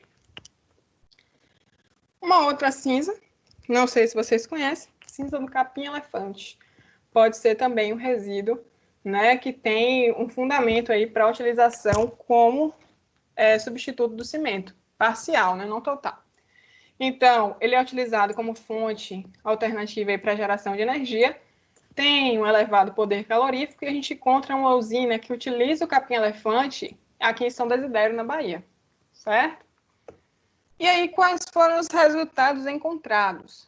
Foi feito aí um estudo por Nakanishi, em 2013, onde ele também queimou controladamente as partes da gramínea. Então, ele separou, ó, o colme e a bainha, as folhas, a planta inteira. Ele fez análises separadas, certo?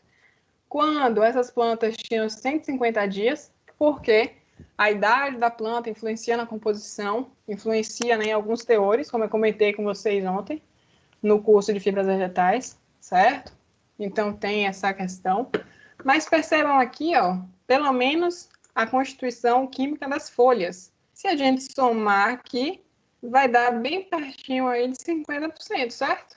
Então, teria uma pozolana com a classe lá embaixo, né, de reatividade, mas que poderia ser uma pozolana, tem potencial. Vamos ver álcali. 0,25, está bem baixo. Potássio está mais alto. Então, a gente tem que ter cuidado. E aí ele faz, né, uma série de análises e verifica aqui a questão, o corpo de prova, né, controle, onde a gente não usa adição nenhuma de resíduo, e aqui os dois tipos de resíduo que ele utilizou, certo? Percebam que para um a gente tem o decréscimo da resistência, quando a gente compara, né, com a amostra que não tem nenhum tipo de adição de resíduo, certo? E para outra amostra, ele tem 40,9, né, do resultado aí da compressão axial, tem um aumento. Então, o que é que acontece aqui? No caso da cinza, ele usou aqui só a cinza do capim-elefante, e aqui ele usou a cinza com a sílica, certo? Então, o que é que acontece? Se ele usar associado com a sílica, ele consegue ter um benefício. Então, a autora, no final das contas, ela considera que a cinza ela tem potencial de aplicação na construção civil, mas ela tem restrições aí quanto às quantidades e os teores. E ela classifica como material pozolânico. E a gente viu que a composição química dela realmente, né, dá aí bem próximo de uma pozolana da classe E, ok? Cinza da casca de arroz, que eu já falei para vocês, tem a produção aí, ó, de 3,6 milhões de toneladas por ano, só no delta lá da Ásia, certo?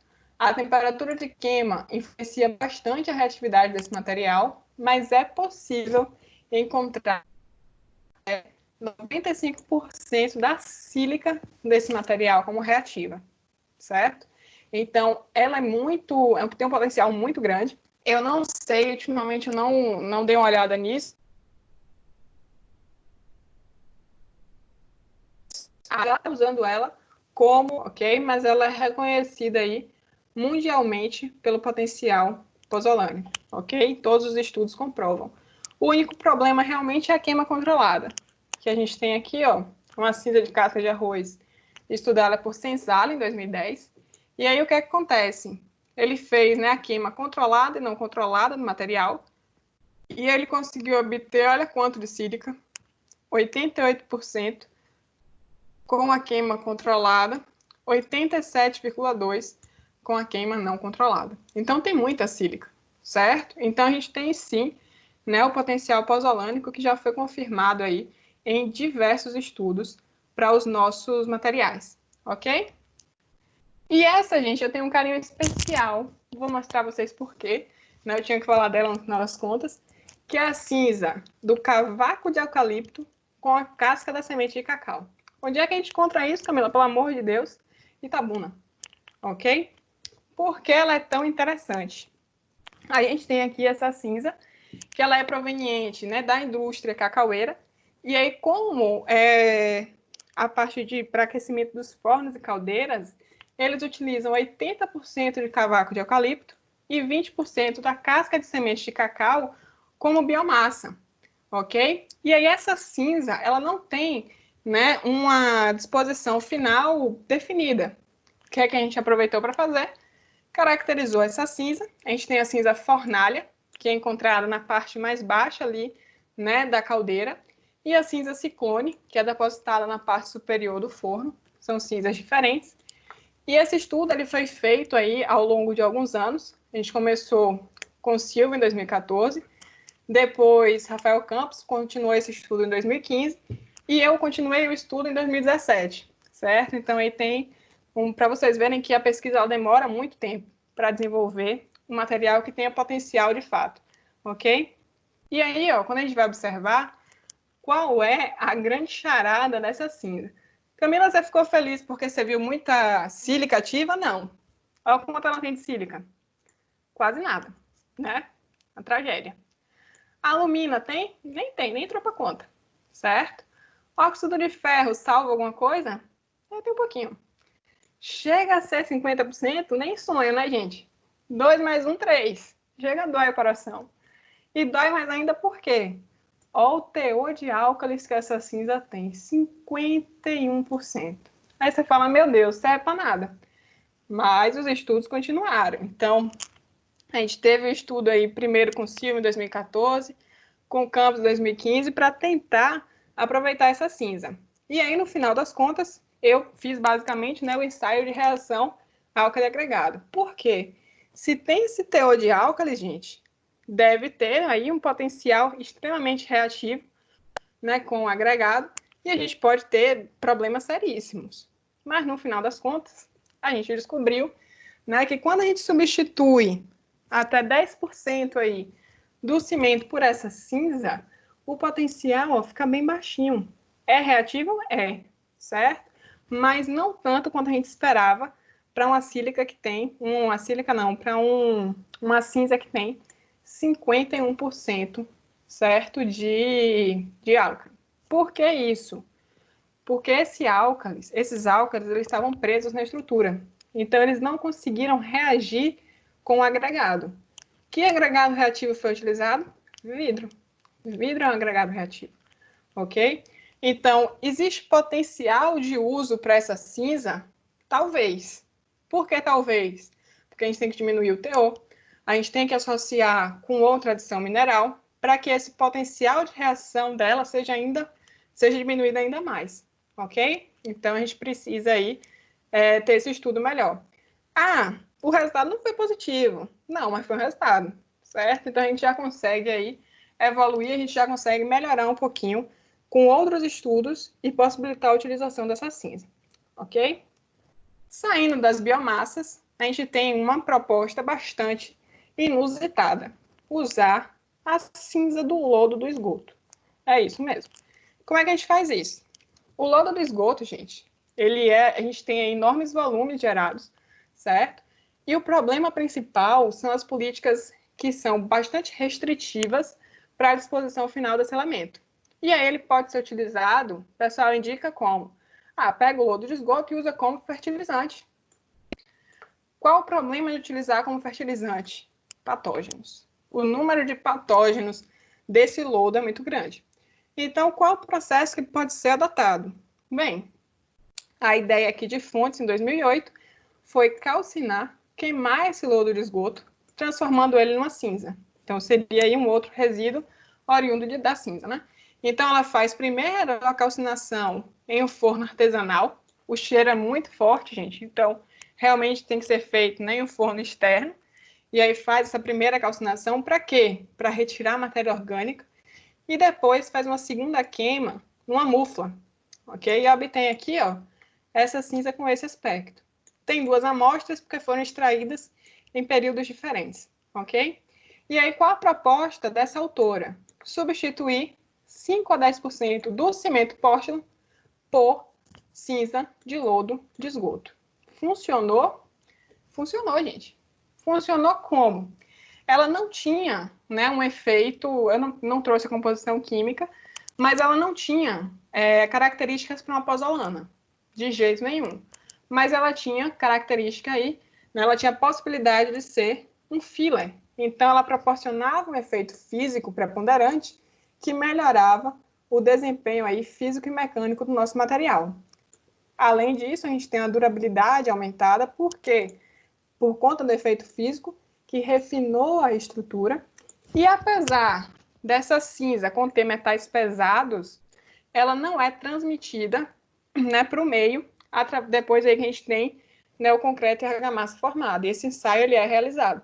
A gente utiliza, nesse caso, a autora, né, utilizou essa cinza que tinha metais pesados, mas ela verificou que depois o concreto ele não consegue transmitir, certo, esses metais para o meio. Então, não é danoso para as pessoas que estão ali no ambiente, ok? Lembrando que a autora substituiu o cimento, né, pela cinza de lodo de esgoto, por esse resíduo, em teores de 5 a 10%, mas que 5% teve aí um melhor comportamento. E, gente, 5% parece pouco, mas pensem se a gente estiver utilizando aí grandes quantidades de concreto e argamassa. Isso já é significativo, isso já é, né, um teor bem legal, né, para a disposição desse material, ok? Bem, falamos de aproveitamento, claro que tem outros materiais, certo, gente? Mas a gente falou aí para aproveitamento, né, substituição do cimento. Mas eu posso também substituir o agregado por resíduo. E aqui parece mais fácil, né, um pouco. A gente tá, nossa, não estou mais mexendo com reação, só vou substituir o agregado, deve ser melhor. Tem sim. Mas a gente tem que se preocupar com algumas coisas.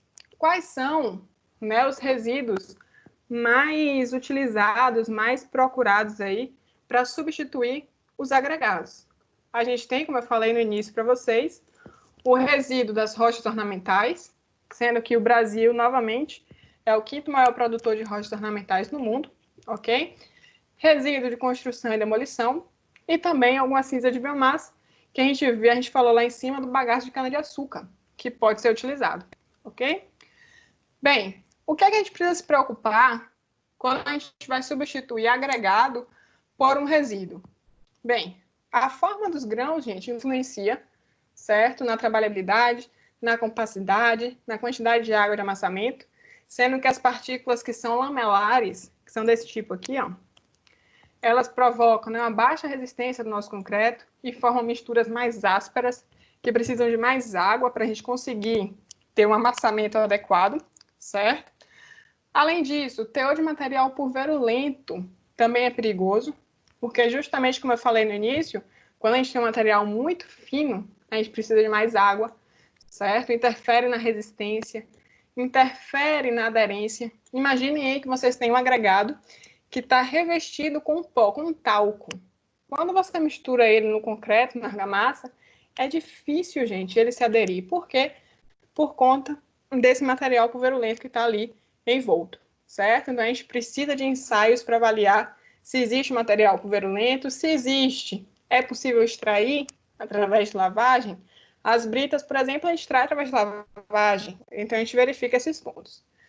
Além disso, torrões de argila precisam ser verificados, se esse resíduo tem ou não.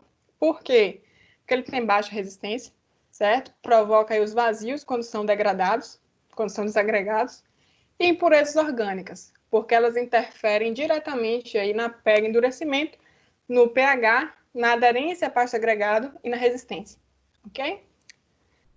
E quais são os resíduos que a gente pode utilizar como substituição aí dos agregados? O famoso resíduo de rocha ornamental.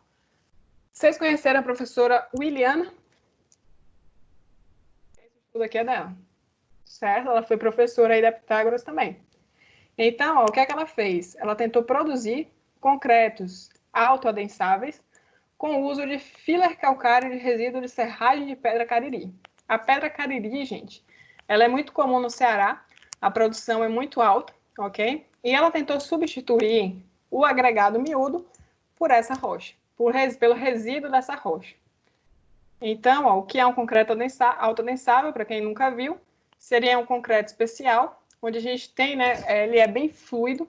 Por quê? Porque ele vai fluir sob a ação do peso próprio, a gente não precisa estar ali atuando, né, com vibração para que ele seja adensado, ok? Vocês podem ver aqui, ó, a fluidez dele é muito grande.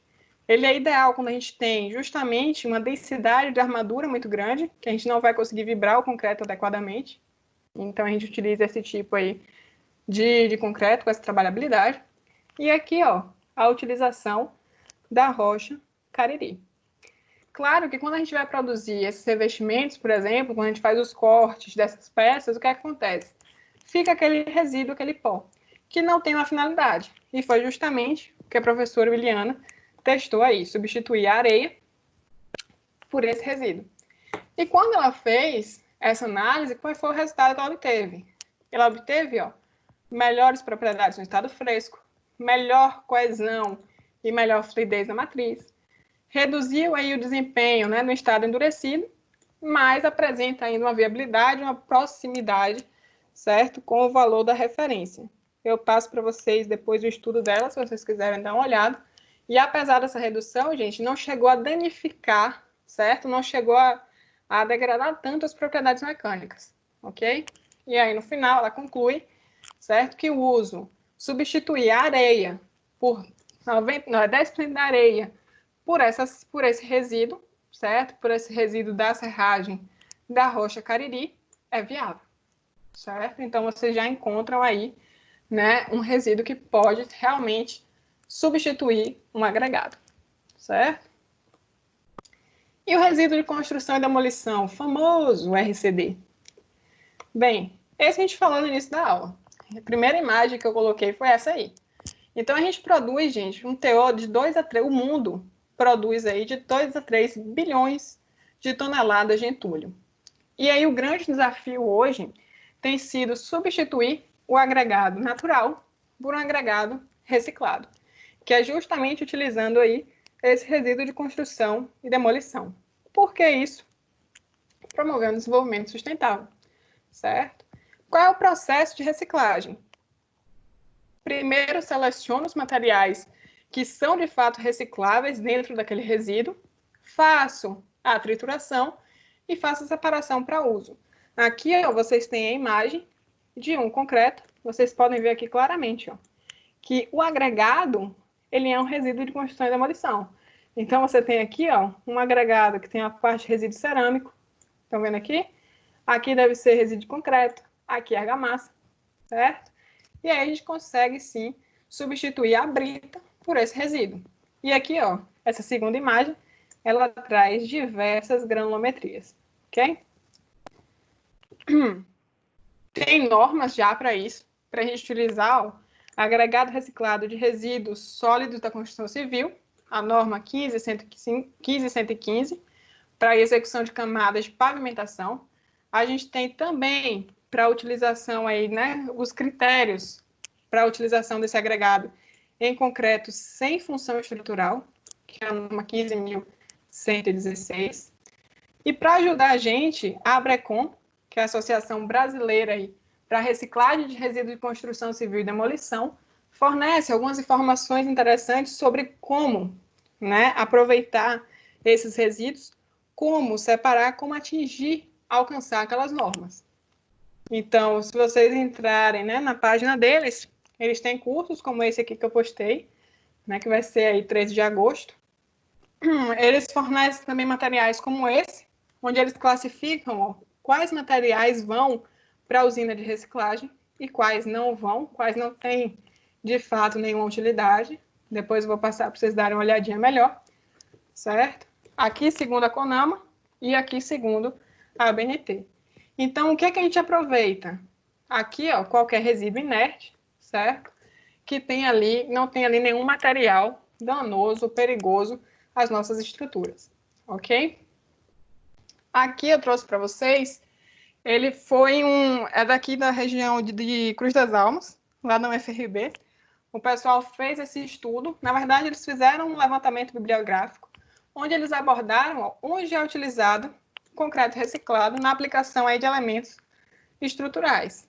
Então, ó, no Brasil a gente não tem tantos exemplos, mas aqui a gente tem um laboratório que o piso foi feito utilizando agregado reciclado, justamente para que eles vissem o comportamento da escassa. O edifício do meio ambiente aí no Reino Unido, que utilizou concreto usinado utilizando agregados reciclados, e pavimento de concreto reciclado, que também tem uma finalidade aí bem interessante. Além disso, a gente tem esse estudo aqui de Gabriela de Castro, onde ela mostra, gente, que pode ser também utilizado como filler, tá?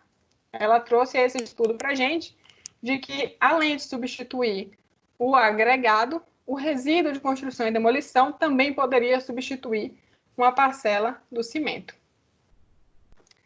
Bem, então, basicamente, o nosso curso hoje, né, trouxe um pouquinho dos resíduos que a gente tem aí possibilidades, que a gente já tem estudos em desenvolvimento, certo? Então, deixo agora para vocês as perguntas. Alguma dúvida, pessoal?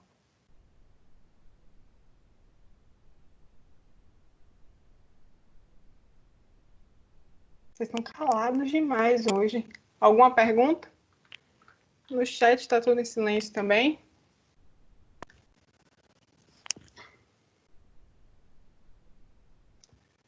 Nenhum comentário hoje? Hoje vocês estão quietos. Ontem vocês participaram tanto. É mesmo. Ô, Pro, quando eu faço cimento aqui, eu boto... como é que fala? Eu boto gesso, na mesma hora fica duro. É porque o gesso, ele acelera. Ele acelera a pega. Aí o processo aqui é rápido.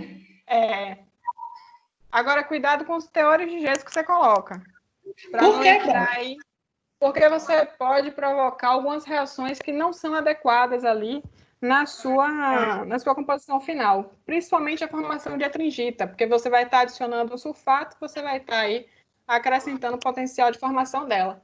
A própria produção de cimento, quando você está produzindo cimento, ele já vem com um teor adicionado de gesso, certo? Para que a gente tenha, né, uma aceleração, para que a gente tenha um benefício aí né, no start da pega.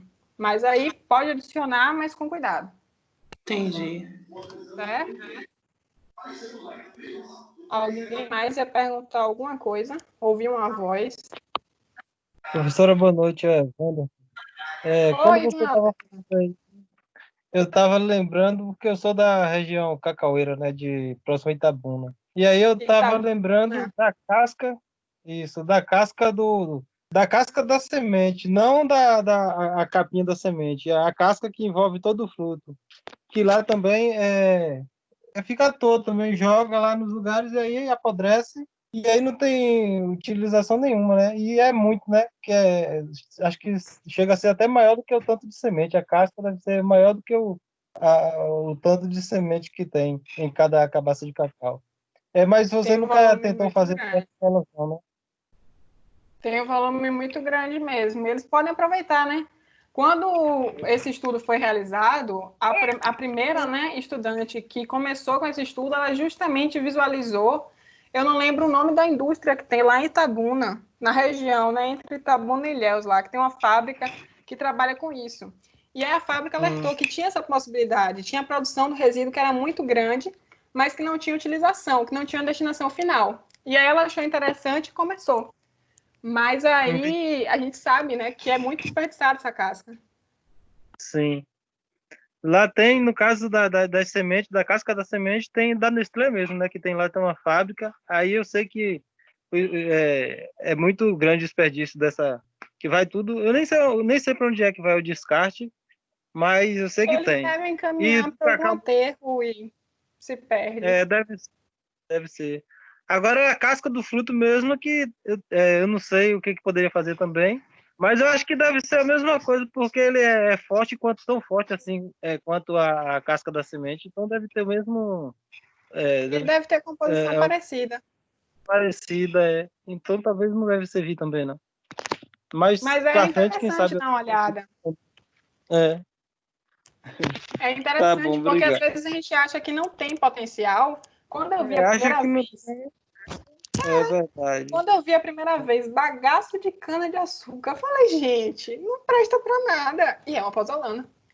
Pois é. Então, é importante que a gente veja, que a gente estude, investigue, porque pode ter utilidade. A gente pode aproveitar uma coisa que antes era lixo, né? Com certeza, porque lá não tem utilidade nenhuma, é só, na verdade tem porque a terra mistura com a terra, né, e aí serve de um adubo para terra, né, mas outra coisa não tem. Não tem. Pois é. André está Tá aqui certo. perguntando no chat se aqui em Feira alguma construtora já utiliza resíduo de construção. André, eu não sei te responder se tem alguma e qual seria ela, mas já existe norma, então provavelmente alguma já pode usar, né, para concretos não estruturais. Então, por exemplo, você tem um passeio, você pode fazer esse passeio, né, com esse tipo de resíduo, que não tem problema. Eu sei que São Paulo eles têm os centros de tratamento de resíduo, porque esse resíduo ele tem que ser encaminhado para um centro de tratamento e onde ele é, né, investigado, separado, o que é útil, o que não é, para que ele atenda os critérios da norma e ele é encaminhado para as indústrias, para as construtoras. Eu sei que São Paulo já tem muitas construtoras que utilizam como concreto não estrutural. Eu só vi com aplicação de concreto estrutural fora do país. Não estrutural a gente utiliza. Aqui em Feira eu não sei te dizer ao certo se já, mas tem normas, ok? E eu acho que poderiam utilizar, né? Quando eu investiguei isso a primeira vez, tinha um estudo, eu posso até mandar para vocês depois, que ele compara o custo quando você está utilizando o agregado convencional e o agregado reciclado. Um estudo lá de São Paulo até. E aí ele mostrou que tinha um benefício até econômico. Então, é ainda mais interessante, né? Quando a gente fala em econômico, chama ainda mais atenção das construtoras. Então, eu posso pesquisar e depois te falar se tem alguma construtora aqui em Feira, certo? Alguém mais, gente?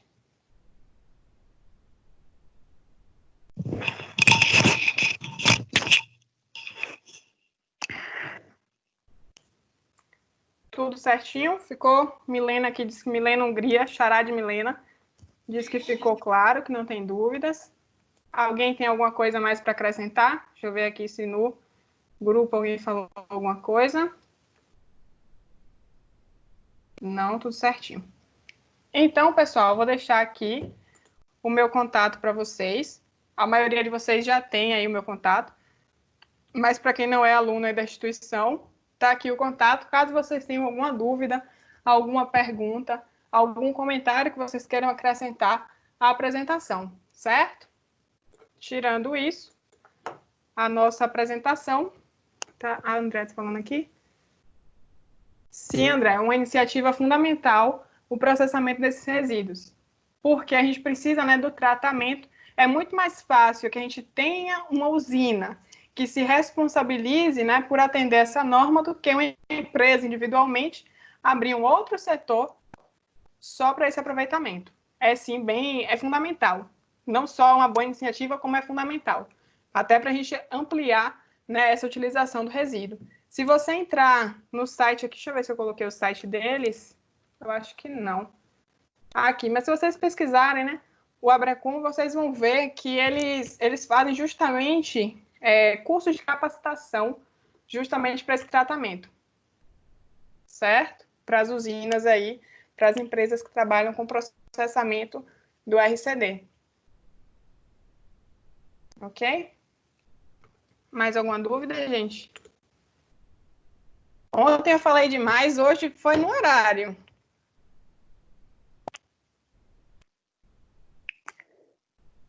Hoje eu também fiquei quietinho, viu, professora? Ficou quieto no festival. Tô aqui só ouvindo. Amanhã você vai ter que participar. Porque eu sei que a pergunta que eu vou fazer, você já tem a resposta. Tá ok. Quem for fazer, gente, o curso de amanhã, tenta imaginar o que vocês fariam, que produto vocês criariam.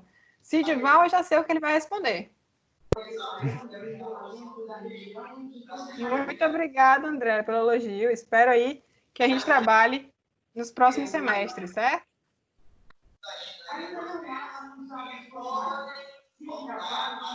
Viu, gente? Então, quem for participar de amanhã, já pensem direitinho. O que é que vocês criariam? Que material vocês criariam? Vou dar uma pista para vocês. Amanhã vai surgir, tem uma lista aqui de coisas que a gente vai falar amanhã, quem for participar do curso. Concreto biológico é uma inovação. Vocês já imaginaram usar um concreto biológico? Deixa eu ver outro aqui. Madeira transparente. Meu Deus, essa aí eu vou ficar ansiosa para ver, viu? E concreto translúcido, já viu? Não. Essa aí. Pois é. Milena, pense no que você vai criar para amanhã, hein? Eu fiquei impressionada aí com esse coisa transparente. Como é o nome mesmo? Concreto translúcido ou madeira transparente? Madeira transparente, deve ser bem inovador. Madeira transparente nunca vi, gente. Nem mas eu. Fiquei chocada em saber que existe. Quando eu vi a primeira vez, eu falei, não, mas é. Eu fico imaginando o concreto translúcido, professor. Lindo. Iluminado. Nunca vi pessoalmente também, mas, gente, lindo. Deve ser bem semelhante ao vidro, né?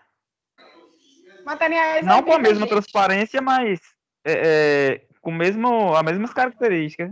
Oxe, mas esse concreto translúcido, ele é tipo... Agora essas paredes que tá na moda meio cinza, dá uns traços assim, não, prof? Tem fibra ótica. Já dei um spoiler. Não era pra eu ter falado, né? Olha, André tá aqui, fez um ressalvo, um destaque interessante no chat sobre os concretos romanos. Gente, vocês já viram as fotos de algumas estruturas romanas que estão em pé até hoje? Não. E aí vocês veem alguns projetos que em menos de 5 anos está cheio de patologia? Verdade. O concreto romano, uma coisa interessante, André, é que eles utilizavam pozolanas naturais. Eles nem sabiam, na verdade, né, o que era aquilo, mas eles sabiam que tinha um benefício. Eles usavam muitas pozolanas. Terra de atomácea, por exemplo, terras de origem vulcânica, que tem a característica pozolânica, que dão uma durabilidade maior à estrutura. Eles estavam Então, é interessante, gente. Materiais da vida. gente, é vida, certo? Mais alguma coisa, pessoal? Não, pronto. Então, espero, agradeço a participação de todos vocês. Eu gosto bastante desses cursos, gosto bastante da interação também de vocês, então participem mais, certo? Vocês ficam tímidos aí, mas podem perguntar, podem participar, ok?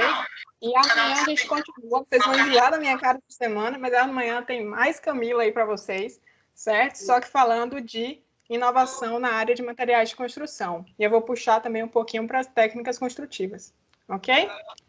Então, pessoal, até amanhã. Agradeço mais uma vez a participação de todos.